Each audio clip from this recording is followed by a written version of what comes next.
Hi అండి అందరికీ. మీ అందరికీ తెలిసే ఉంటుంది. కేజ్రీవాల్ మాజీ ముఖ్యమంత్రి, ఢిల్లీ మాజీ ముఖ్యమంత్రి. ఈయన మీద లిక్కర్ కేసు ఒకటి జరుగుతూ ఉంది. అయితే డిస్ట్రిక్ట్ కోర్టులో ఆ లిక్కర్ కేసుని కొట్టేసినారు. కొట్టేసి తర్వాత సిబిఐకి కూడా చీవాట్లు పెట్టినారు. తర్వాత సిబిఐ దీని మీద అప్పీల్కి వెళ్ళింది హైకోర్టుకి. హైకోర్టులో జస్టిస్ హైకోర్టులో అక్కడ విచారణ చేస్తున్న జడ్జి పేరు స్వర్ణకాంత శర్మ, జస్టిస్ స్వర్ణకాంత శర్మ.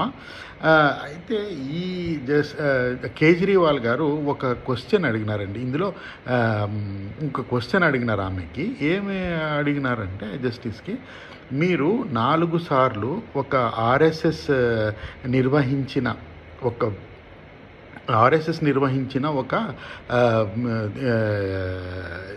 సంఘటనకి మీరు వెళ్ళినారు 4 సార్లు. ఈ ఆర్ఎస్ఎస్ వచ్చేసి ఆర్ఎస్ఎస్ అండ్ బీజేపీ రెండు సేమ్ ఐడియాలజీ ఉన్న ఇది. మీరు అక్కడికి 4 సార్లు వెళ్ళినారు.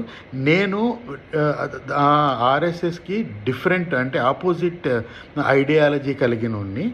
మీరు నాకు ఈ కేసులో న్యాయం చేస్తారని నేను అనుకోవడం లేదు అని అన్నారు. ఇందులో ఈ వీడియో నేను చూపిస్తాను మీకు.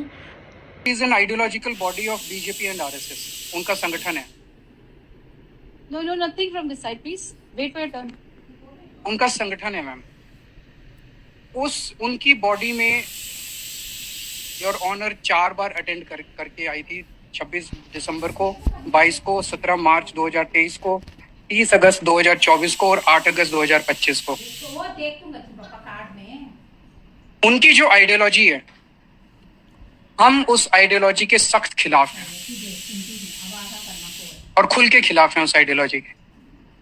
और ये केस पॉलिटिकल केस है मैम. और मैं आऊंगा. इनफैक्ट सुप्रीम कोर्ट ने अपने ऑब्जर्वेशन में बोला, सुप्रीम कोर्ट का पेज 117 मेरी रिक्यूजल एप्लीकेशन सुप्रीम कोर्ट का मैं वो लगा रहा हूं.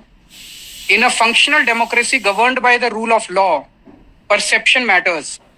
Like Caesar's wife, an investigative agency must be above board. Not so long ago, this court had castigated the CBI, comparing it to a caged parrot. It is imperative that CBI dispel the notion of it being a caged parrot. Caged parrot का क्या मतलब है? Who is controlling that cage? Cage किसका है?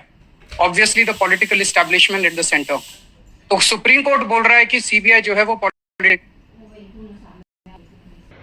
ఇందులో 2 points ఉన్నాయండి. ఒకటి, ఒక హైకోర్టు న్యాయమూర్తి ఇలాంటి సంఘటనలకి, ఇలాంటి ఆర్ఎస్ఎస్ కానీ ఏదే కానీ సంఘటనలకి వెళ్ళవచ్చా లేదా?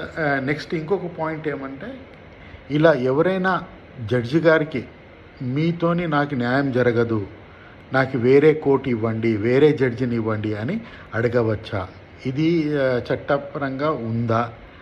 దీనికి సుప్రీంకోర్టు ఏమన్నది? ఇవి 2 ఇది ఉన్నాయి. దీని గురించి మీరు కొంచెం కామెంట్ చేసి చెప్పండి. ఓకే, థ్యాంక్స్ అండి అందరికి.